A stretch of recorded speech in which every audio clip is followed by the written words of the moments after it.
All for joining us tonight. I'm so excited to talk about Senseless. I read this last year. I could not stop talking about it and thinking about it. So I'm happy that Ronald Malfi is here to talk about it. So thank you so much for joining us tonight. I know you're super busy coming back from StokerCon. So thank you for joining us today. Me. Yeah, I'm super busy, but this is good. I get to sit down Oh, for that. good. Well, we feel honored that you're here. So just a quick background that not that you need it, but Ronald Malfi is the frontman for the band Veer. He's also the best-selling award-winning author for such novels including Come With Me, Black Mouth, one of my personal favorites, Small Town Horror, December Park, and his newest novel, SENSELESS, which we're here to talk about today. It's all Um, true. Good. I'm glad that I didn't it was untrue. So I kind of want to start with the dedication because I really love how you dedicate this one to you. Can you talk about that decision to make that for you? I mean, so just so I know the audience here, has everyone here read the book already? So there's or should I be worried about spoilers or Spoilers are totally okay. okay. So yeah, so when I first pitched this book to my agent, my editor, it was on a meeting that looked similar to this. Um I basically said, "Hey, I want to write like a who done it, but I never want to tell you who did it."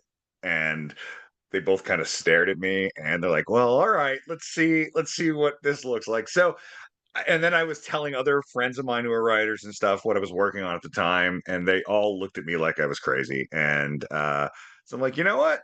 I'm the only one who has faith in this book from the beginning. Let's do this.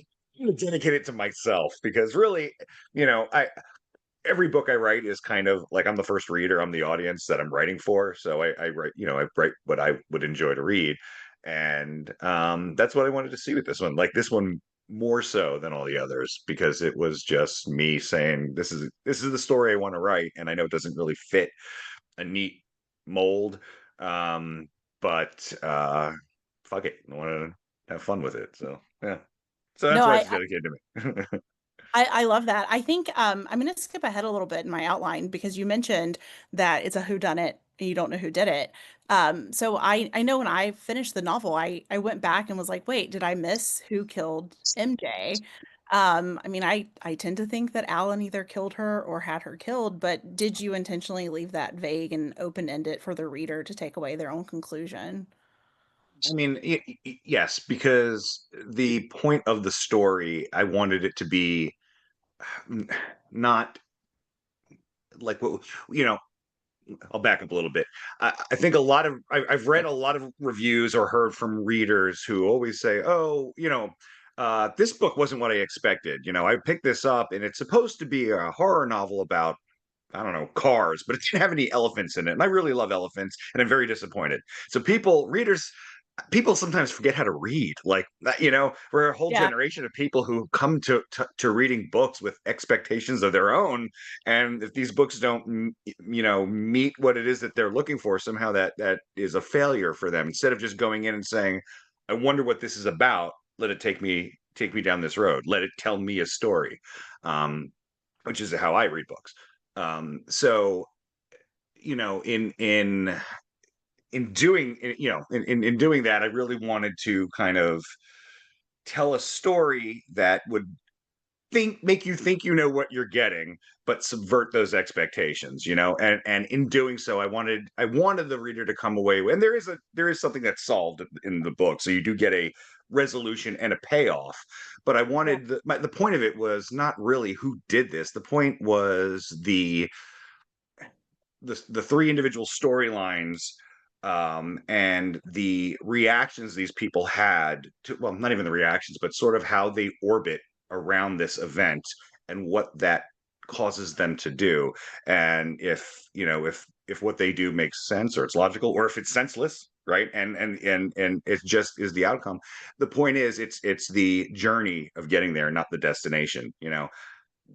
This is not a book for someone who wants to just, well, this too much exposition, I'm going to flip to the end and find out who did it.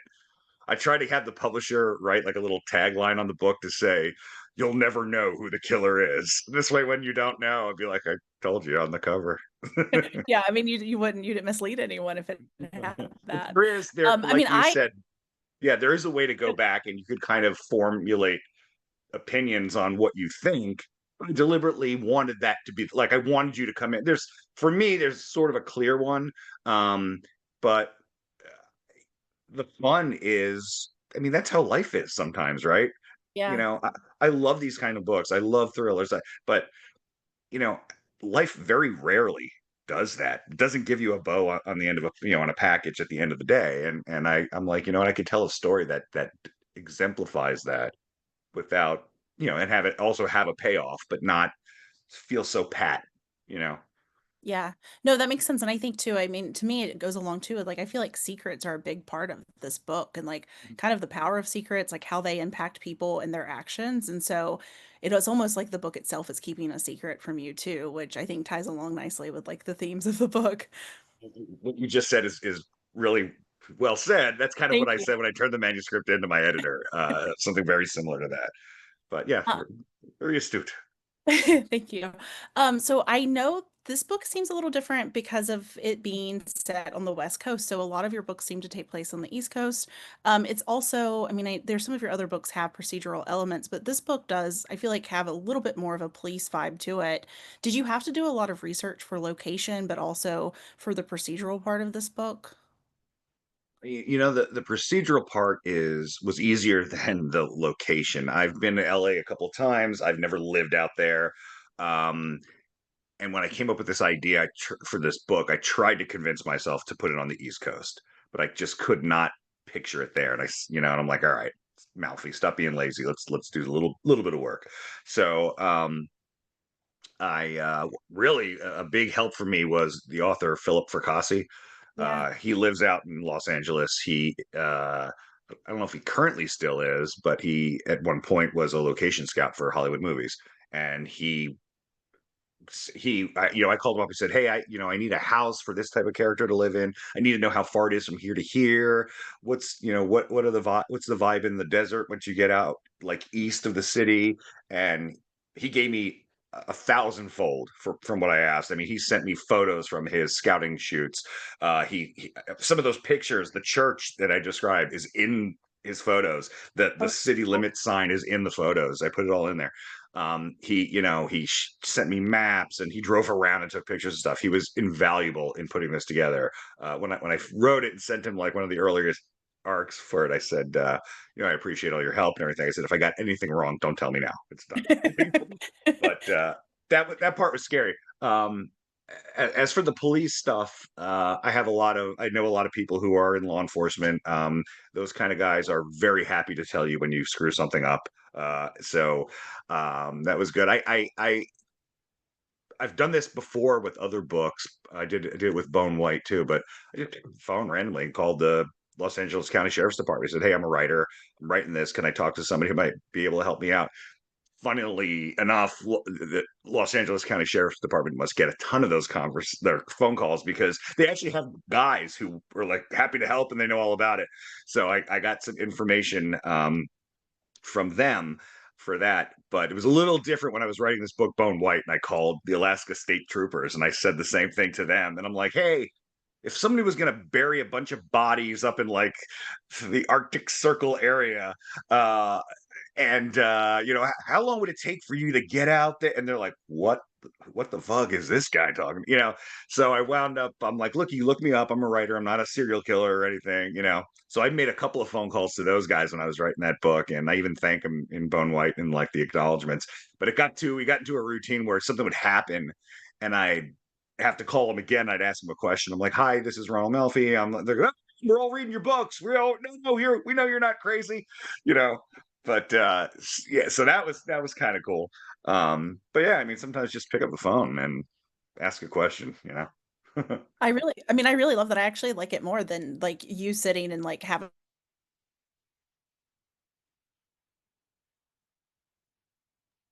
I think you like, froze up on me. Oh, oh, I'm sorry. sorry. Sorry, I think I had a technical issue with my internet. I would say I really actually kind of love that you reached out to Fracassi about it instead of because I feel like it actually brings in like more of a real life element than sitting at a computer and trying to use like Google and like trying to put it together. Absolutely. And you know what? Like writers know what writers are looking for. So if you ask someone else, you ask a bus driver and say, "Hey, describe Antelope Valley. Describe that desert. You'd be like, well, it's hot and there's sand. And I'm not disparaging bus drivers. I don't know. Maybe he's great. But Yeah. they said. But what Fracassi said was every day we went out there to scout locations, you had to tuck your pants in your socks because the ants would bite your ankles. And that's the shit. Like as a writer, you're like, boom, that's what Yeah. I'm looking for. We all know what a desert is generally, but it's those nuances, those specifics that make it come alive, right? And Yeah. I wouldn't have known that had he not told me, you know. So stuff like that, it's invaluable. And he's a generous dude. So like we're good friends. So he was, I was very lucky to use him for this. Yeah, he's great. That actually leads into my next question because the desert's a huge part of this book. To me, it almost feels like its own character in the book. So it sounds like maybe at one point, though, it wasn't going to be such a central part of the book if it was going to be obviously set on the East Coast. We don't have deserts here. Would that have impacted the story significantly? I mean, to me, it seems like it would, but I'd love to hear your take on it. Would have impacted it. I mean, I when I first thought of this, it was in the desert outside of Los Angeles, and I'm like, well, I don't know what Yeah. that's like, but and I kept trying to force myself to come back east and write, in Maryland and everything. I'm like, it just didn't have the same texture to it. And it's really, I mean, this is a very Hollywood book. I mean, it's sort of that element of glitz and glamour for the city aspect of things, but that seedy underbelly of it that, I think the character stories, some more than others, kind of exemplify that as well. So I needed a setting that would sort of tonally match the characters and the story I'm trying to tell. So, I mean, it just had to be out there. It just, sometimes these ideas come fully formed, and I've learned that if you fight them and try to twist them into something else, you'll spend months doing that only to go, let's put it back to where it was. That's where it needs to be. Yeah, that makes sense. I mean, I feel like a lot of books get pitched as like, oh, you should read this like gritty novel. It's so gritty. And a lot of times you'll pick it up and it doesn't feel that way, but I do feel like Senseless is one of those books that you can feel the grit while you're reading it. And I think that the desert really adds to that, too. And I think that the Hollywood aspect kind of contrasts that to make you feel it more. But I mean, kudos to you. I think that that's a word that's thrown around a lot in literature and rarely pays off, but it definitely does for this book. Yeah, thank you. I mean, I tend to write. I'm a firm believer that and this is not a pun on the title of the book, but I think as a writer, you should all write using all five senses. And, I, a lot, it's very easy. Some people, they write and it's, well, this is what that person saw, this is what that person heard. But it's often overlooked all the other elements of this of how we live as people and how we take in our environment, right? And there's a lot of stuff in this book that if you knowing this, if you ever go back and look at it again, I use a lot of sounds throughout the book. I make sure that every scene is described by smell. I play up that sense aspect. And I do that really in all my books, but this one I just kind of went full bore for it because it was the story. Um, and I just really wanted to, it be immersive with that. And I think by the nature of doing things like that, particularly for the characters in this novel and how they see the world, it tends to be gritty. It's a dirty place to be, and not just topographically or from a city's standpoint, but from like an internal uh you know spirituality almost for these characters. So that's what I was trying to do with the way I was writing it. Yeah, I mean, you completely nailed it. The other thing that you also just did kind of perfectly was the structure of this book. I mean, it's complex, admittedly. I mean, it has alternating point of views. You have multiple storylines. It's also divided up into parts. But I've spoken to a lot of readers about this book, and none of us felt lost reading it. And I think that that's a testament to your writing. That's incredibly hard, I think, to pull off as an author, and you did. But can you talk about the decision to structure the book that way and how it impacted your writing process, if at all? I liked I, when I first thought of this idea for this story, it was just the first. It was just Detective Bill Rennie and the husband of the previous victim. That was the whole story, and it was about this secret that they shared and what they did. Now this other body came up, and how they start to distrust each other, go back and forth, and it would have worked, and I was fine with it. But I wanted to have a larger tapestry of this, so I kind of set it aside and said, what would other characters be doing here? How could I populate this with with something that makes it seem like you're reading three disparate stories that the reader questions, how can these possibly be connected? How do they come together? Um, so when I started thinking of who these other characters were and what these other two storylines would be, it occurred to me that I'm a dark fiction writer. I write in a lot of subgenres of and a lot of subgenres of my overall genre. And what I realized is doing it this way and the way it was these three storylines was the opportunity to do a kind of detective noir story, right? And then I could jump to Maureen's section, which is becomes this sort of domestic thriller, right?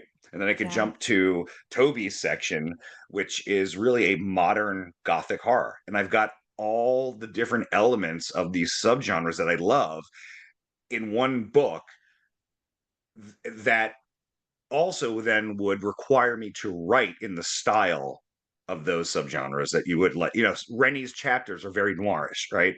Yeah. The other two aren't, they're seated, I hope, firmly in the genres that they're supposed to be. And I even play with the trappings of and the tropes of those genres, and I hopefully twist them on their heads a little bit because it's fun to do that. It's fun to take something what you think you're expecting and give them the comfort of reading something you think you know where it's going, or at least the familiarity of it, and then upending it so the reader feels for a momentary, aloofness with it. So that I realize is the way to do it. I'll tell you this: I never outline my books. I make them up as I go. This one was very tough to do that because as you're reading this and going, how the fuck do these tie together? I'm writing it going, how the fuck do these tie together? Um, and I remember, and I always write chronologically. I've never been a writer who could just go, well, I'm going to write chapter 15 first, and I can't do that. But with this book, there was something, I believe it was with Maureen's section. Yeah, I remember what it was. It had to do with her getting a burner phone. And there was something I originally used that triggered a bunch of other events. And like I said, my um, cop friend basically said, "Oh, that's not how that works." I'm like, "Are you kidding me? This kills it." So I put it on hold, and I'm sitting and I'm waiting and I'm waiting. And I'm like, I can't wait. I mean, I'm already gonna miss my deadline. I gotta keep writing. So I wound it. Fortunately, this book is structured where each storyline until the very end of the book is all independent. So I think I wound up writing all of Toby's stuff and then chopped it all up and inserted it once I had the answer for Maureen's stuff.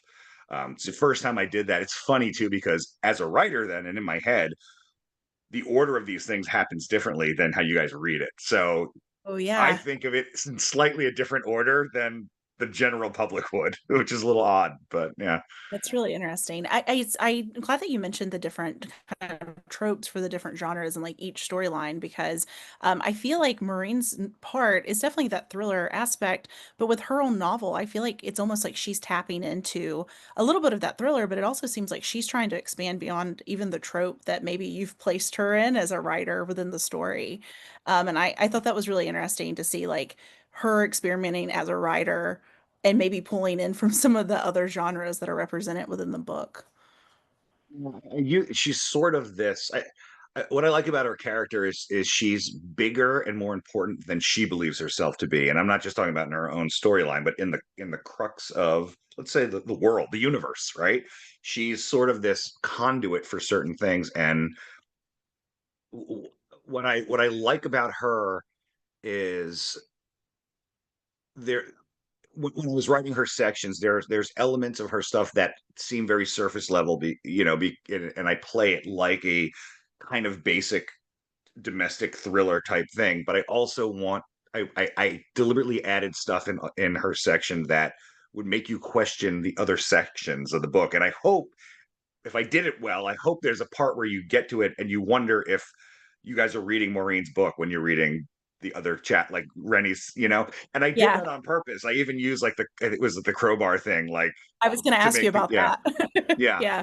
And it's not just a cheat because I also that plays off of Rennie's deceased wife's The idea of cosmic the echo. cyclical nature of right. So there are elements, and some of them are very subtle. I don't know if anybody's caught them all, but there are elements in every all three of those storylines that echo each other. You know, and it's on purpose, and it's probably I was getting giddy putting them in there. You guys probably didn't pick up on half of them because they're so subtle.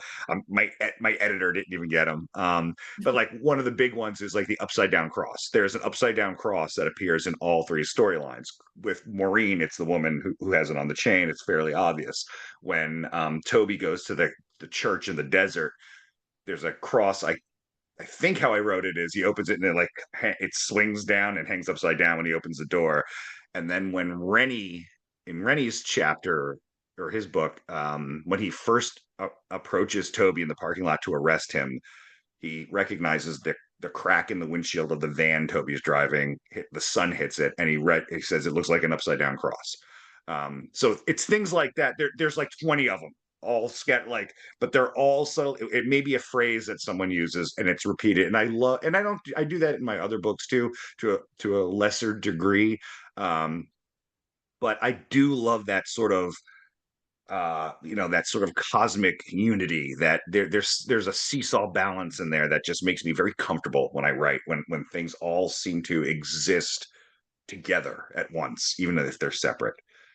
So yeah, those are things that like, because I saw a comment something about not outlining and stuff. Because I don't outline, those are things that are not readily in my head as I'm writing it, but I also tend to edit as I write. So my first chapter is rewritten 40 times, right? Every time I open up that Word document, I'm rewriting the first chapter, then the second, and then I keep moving on.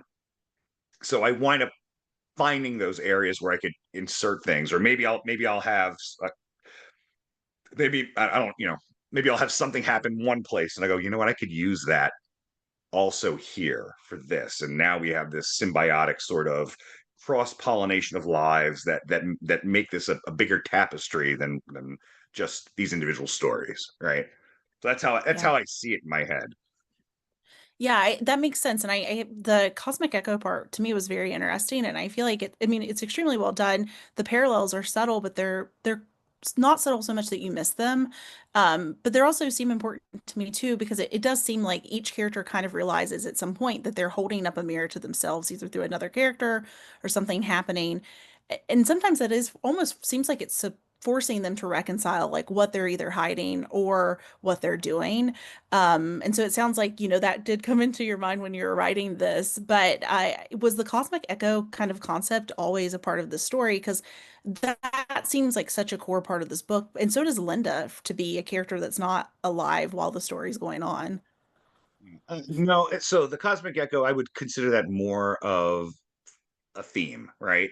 And themes are something that come to me um midway through a writing project where I'm writing a book, and I always picture the writing of a novel as having two layers, right? It's the surface layer. Here's what the story's about, right? But then it's that deeper layer where it's like, well, here's what it's really about. I think you mentioned like Black Mouth, right? You said Yeah. that in the beginning. Um, what's that story about? Well, it's about a group of kids who come across. Okay, fine. But what is it really about? It's about childhood trauma and how that affects you as an adult, and addiction, and all that stuff that we struggle with. And that's what that book's really about. And it's that what it's really about stuff that's not immediately clear to me when I'm writing something at first.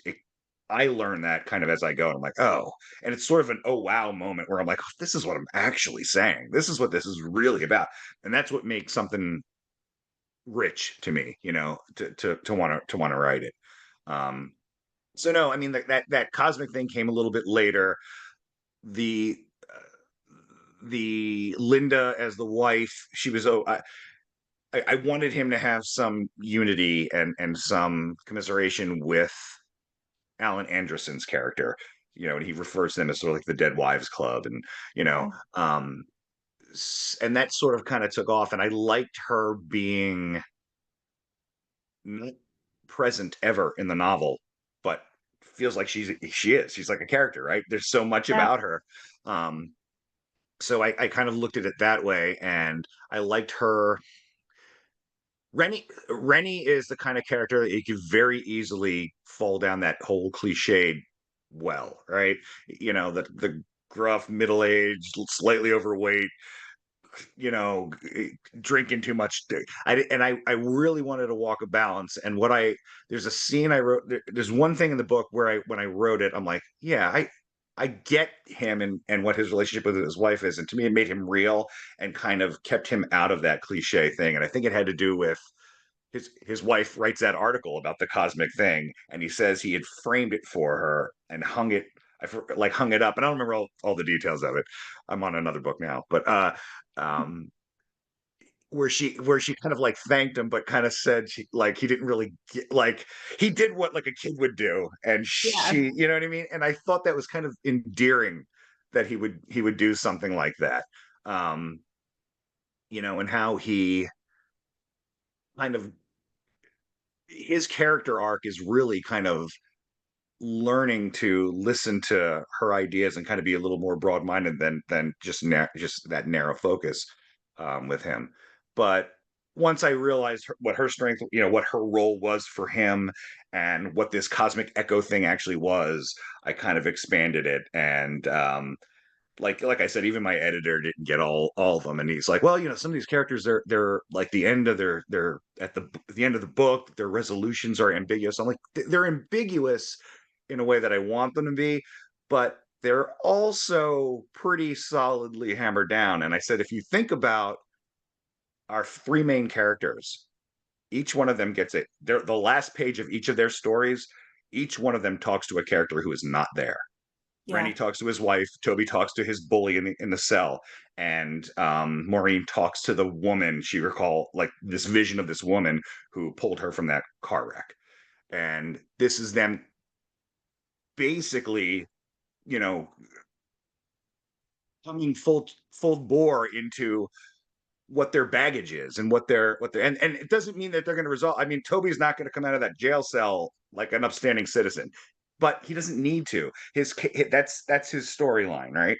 Yeah. Um, so it's things like that for me, like it works for me. Um, but I don't know. Maybe it's very Scooby Doo. They're not pulling the mask off somebody and going, you would have gotten away with it too. You know. I'm glad that you didn't do that. I would be remiss if I didn't ask you about the very iconic and surprising monkey scene. Because there's a few scenes in books that have made me go, "What the fuck?" This is one of them. Can you talk a bit about it and what inspired it? And, um, and I'm happy to say I've started to see Have You Met the Monkey t-shirts at some of my book signings, so that's been pretty cool. Um, yeah, I mean the monkey was I hope I don't ruin it by making this too much of a banal response, but No. um I find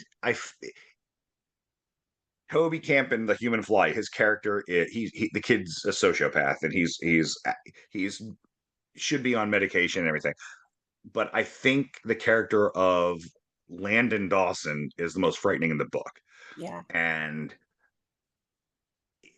you know, I had him being manipulative, and he seems to always be in control, and he's got this sort of penchant for knowing what buttons to push, getting under your skin. And he is such a cold, calculating guy that I thought, you know, I knew there was going to be a scene where she had to leave the house with that scrapbook and get into an altercation with the Greg and his son. And I wrote it first, and it was pretty vanilla. And I'm like, this isn't crazy enough. Like, something's got to give. And I went back and I started reading all the scenes with Landon and Maureen. And what I realized I was doing without realizing it until I was reading it was that every time I describe him like an animal, that he slinks like a snake, or that he yawns like a cat, or that he does like, and everything is very animalistic about him. And I'm like, well, that's pretty fucking wild. I said, what would be just totally batshit that this guy would do? And I thought of the monkey thing, and I thought, and at first I almost didn't do. I'm like, is it silly or is it creepy as fuck? I think if it happened to you in real life, you'd be terrified. but in a book, like I just hedged my bet, and when I knew I was going to do that scene, and the only edit I had to make earlier was then when she goes and meets with the ex-wife. I just added that line, "Have you met the monkey?"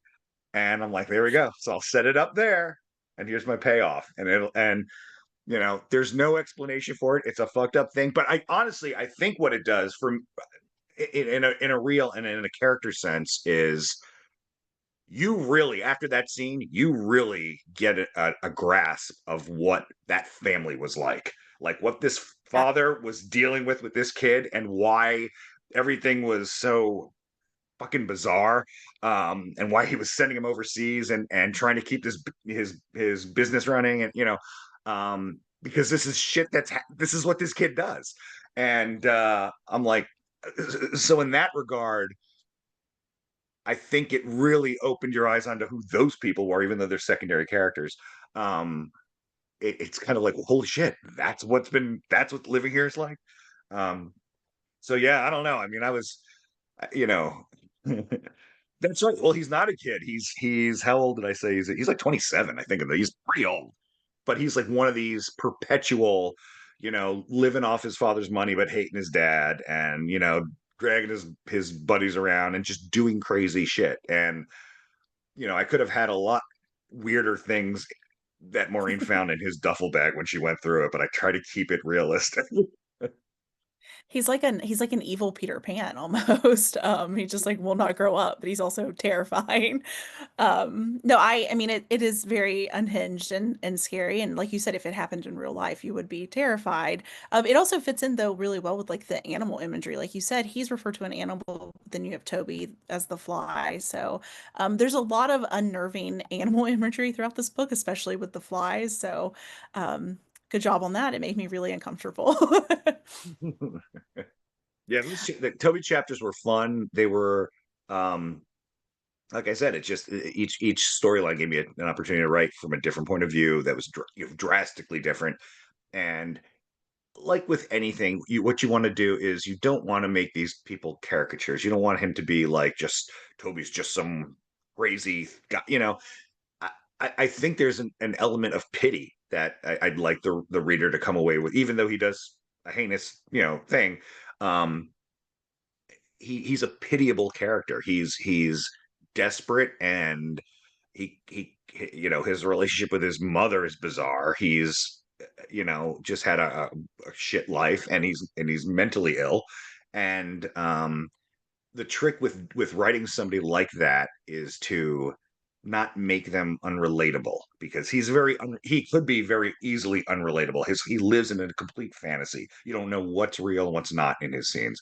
um but to allow him to still perceive the world that way, but to anchor him to some humanity and to make him vulnerable and pitiable. And if you look at the scenes between him and Freya, the vampire girl, she's she's his next bully, really. She takes advantage Yeah. of him, and he's in that cycle.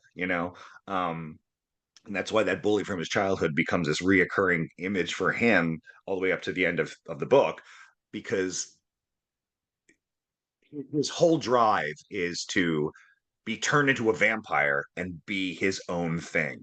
But he has spent his entire life being subservient and put upon, um, from everyone, from childhood from this bullies to his mother to even the relationship with this woman that he's seeking some he wants freedom to become this vampire. Everything with him is like that, and it's for me it was sad. Yeah. um so yeah, and I think, like, well, I mean, it's just like what I said. It's just when you highlight elements like that in a character like his, you can make he becomes a little more understandable, right? Yeah. No, I agree. I mean, I feel bad for him throughout because it seems like most people in his life, if not everyone, is kind of taking advantage of him not being mentally well, but also being very vulnerable. And so you do feel sorry for him throughout the book.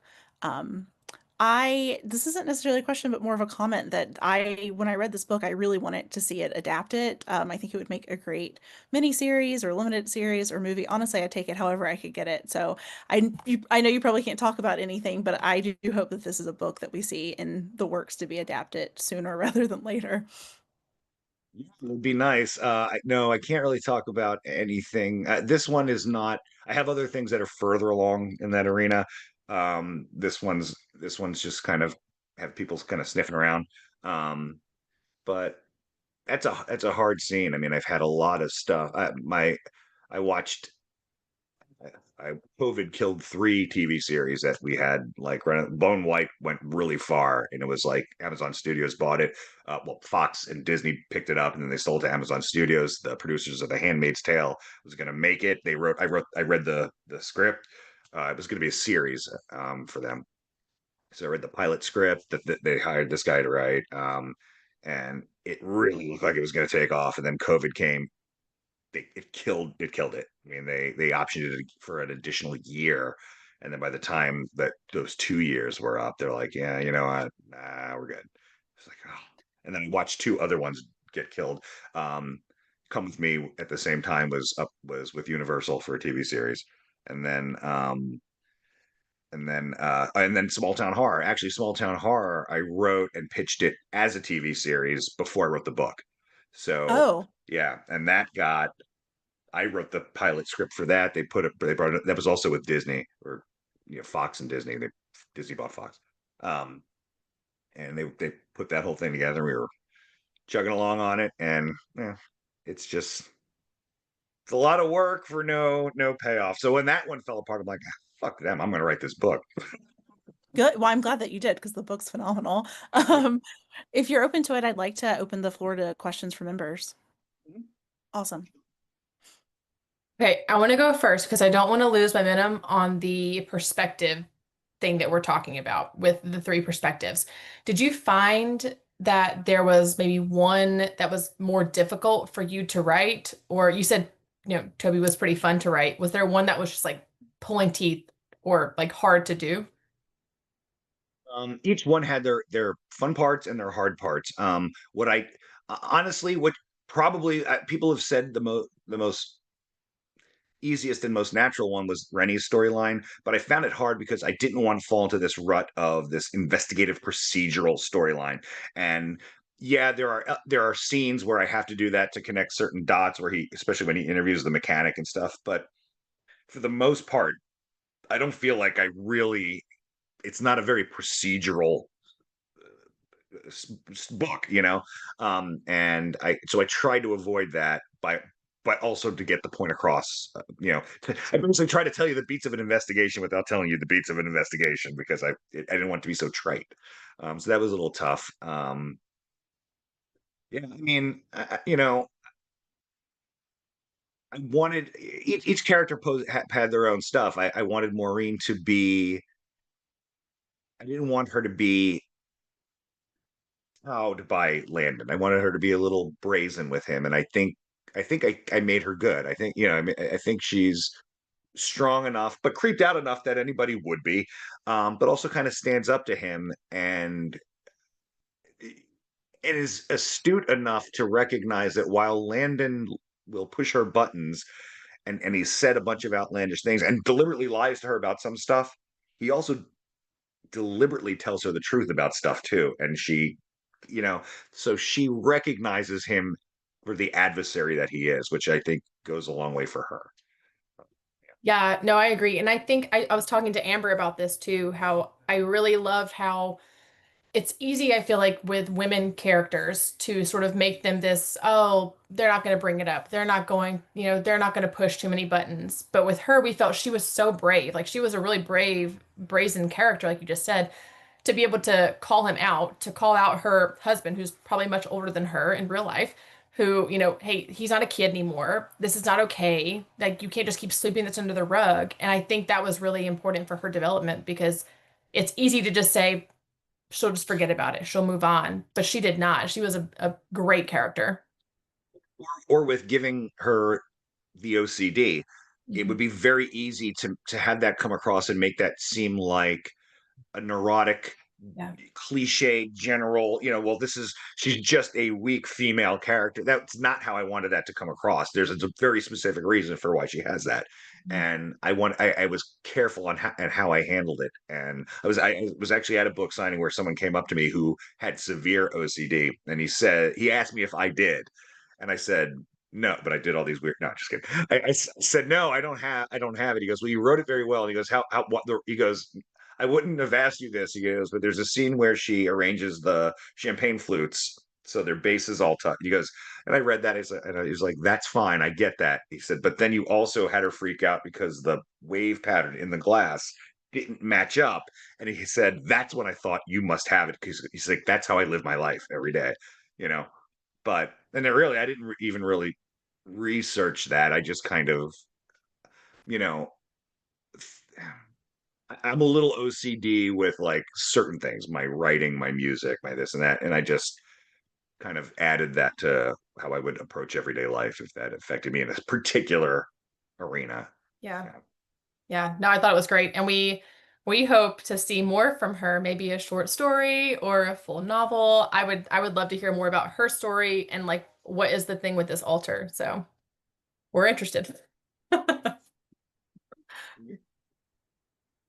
Uh, am I calling out hands? There's a hand on my screen Yeah, sticking Adam, out. I think you're if you're ready.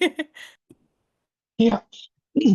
So something that struck me a lot with this book is that there was just this extreme sense of like danger. Like the book was almost like this coiled snake that you never knew when it was going to strike at different moments. But as you said, you don't outline. So one thing that I notice is sort of the characters that you fear and you distrust the most at the beginning of the book kind of switch places, and the ones you trusted or thought had their shit together at the beginning of the book, you realize it's almost the opposite, where um, the people you feared at the beginning you don't as much at the end, and sort of vice versa.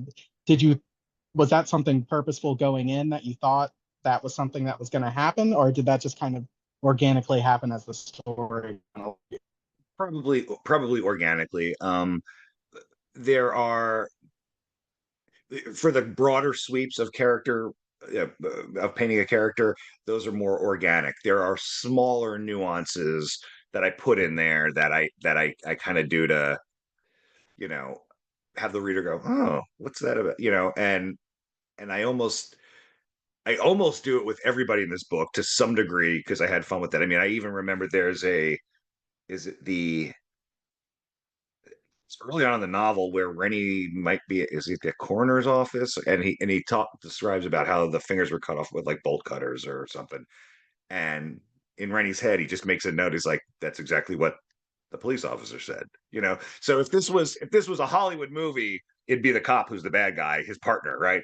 I wasn't going to do that, but I did want the reader to recognize those tropes exist and go, oh, that's right. The cop did know that right away. He's also the same cop who knew to call this detective from the previous case a year earlier. What's his story? Why is he so interested in it? So I do set those things up. I wouldn't go so far as to say those are necessarily red herrings, but they're things that I think in a book like this, if you're looking for things, there's so many things to find. I think that's kind of the fun of it. Um, but yeah, I mean, characters are they're people, and there are no just like good and bad people. Uh, their personalities change. Something about them will change based on their circumstances. The biggest one in this whole novel is Rennie and what he does to cover up this murder that Alan Anderson does in the desert, and now he's sort of beholden to this guy, and he walks away at the end of the book going, even if I can prove he killed his wife, what do I do? I can't arrest him. He's going to say we buried another guy in the desert. I covered it up. So he's really screwed. But that doesn't make him a bad person. I think that someone in his situation, it's plausible to see, okay, here's the beats and here's how he got here, and he feels responsible for ingratiating himself too much in this guy who's he believes is mourning his wife's death, telling him too much information and then realizing he's told him too much and tries to cut him off. Now this guy's coming to him and he's desperate and he's sort of sent this whole wheel into motion. And now this guy does something. Well, what does he do? I mean, he shows up in the desert. Does he arrest him for killing this guy? Or does he go, you know what? We have this camaraderie. We're the Dead Wives Club. And, I'm not in a good place. You're not in a good place. And this guy's a piece of shit anyway. Let's just do it. So, yeah, I mean, it's, an act he would go to jail for, but does that make him a bad guy? I don't know. I love that ambiguity there. I love the gray area.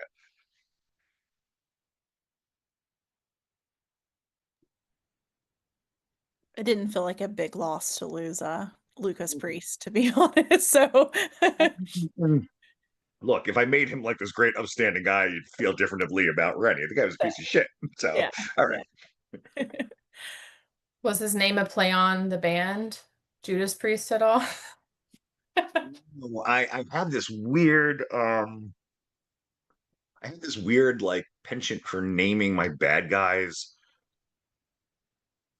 like I find a villain who's named Mr. Happy terrifying. A villain who's named Death Man. No, it doesn't work for me. So like I don't know, Priest just seemed like it's not who you would expect this guy to be.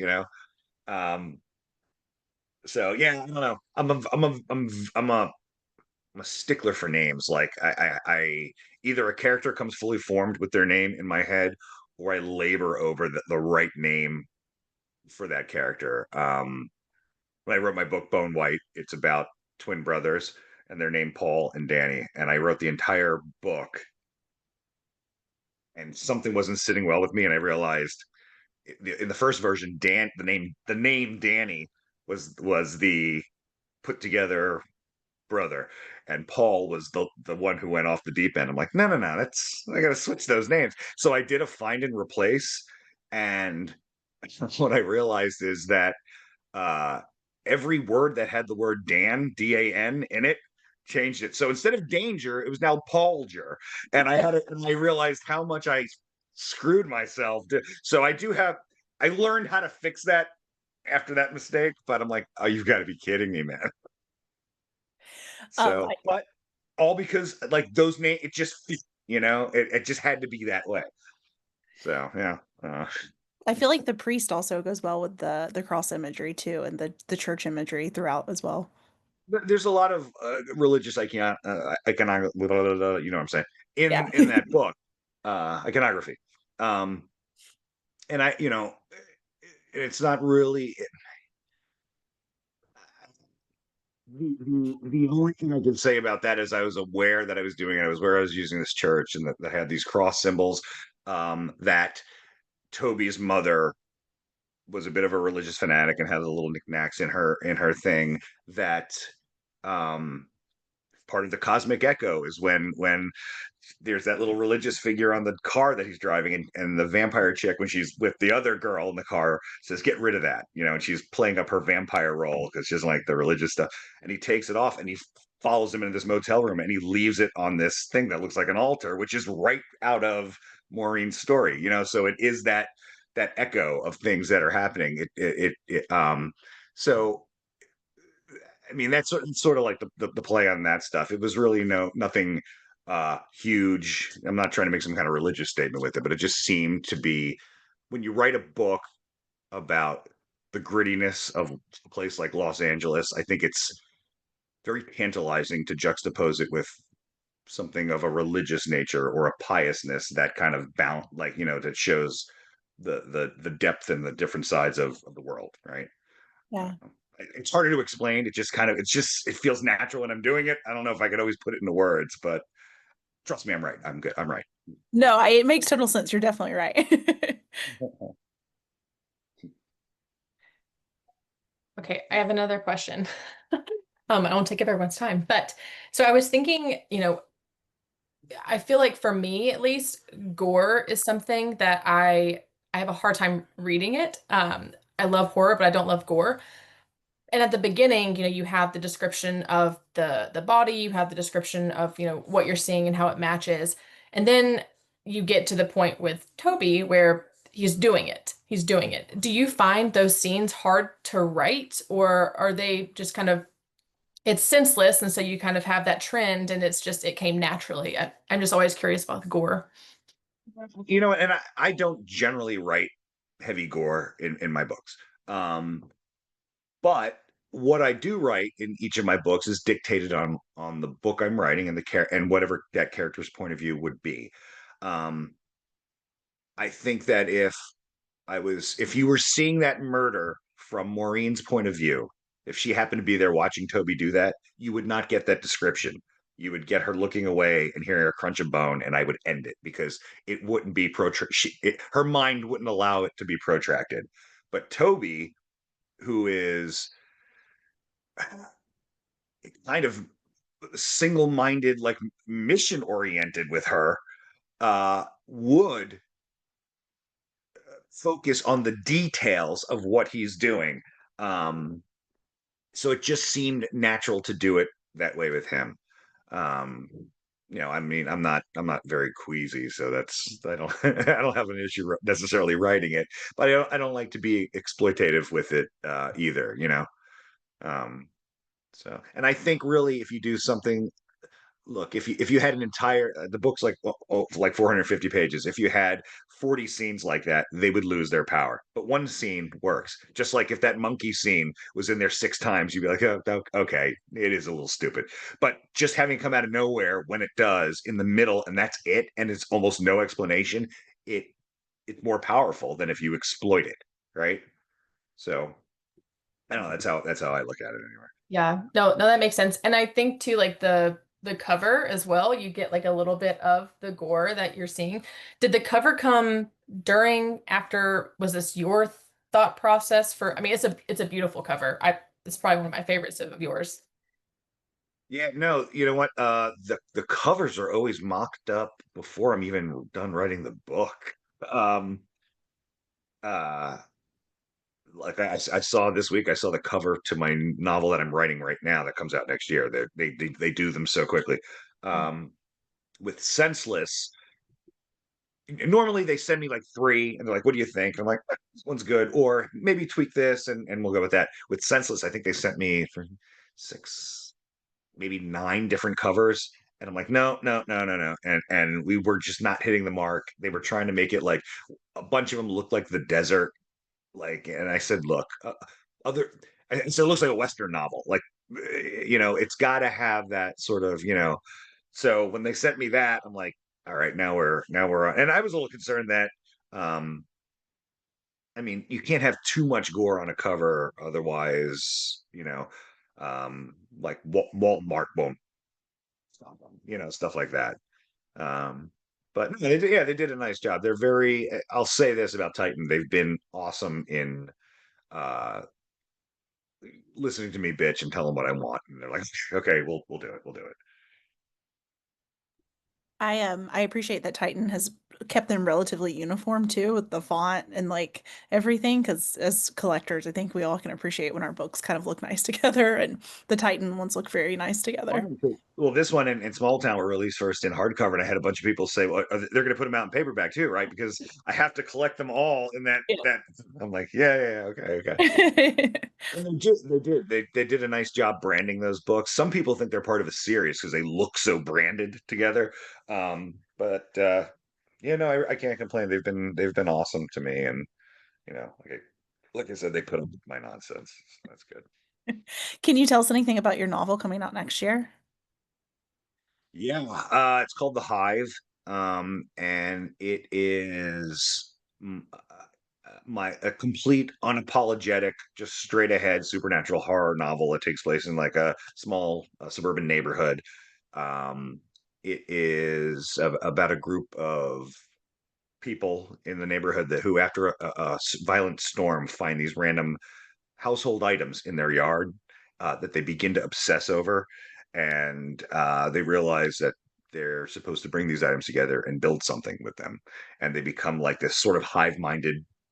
They've become like bees almost in building this thing, and they um I guess I want to say there's like 8, 9 main characters, and the book is 1,000 pages right now. So I'm very excited for this. I had heard from I was speaking with Daniel from Titan when I was at StokerCon, and he said that it was long, but from what he'd seen, he was said it was really great. So I'm I was very getting excited. nervous because right before Stoker, they haven't. I'm still writing it.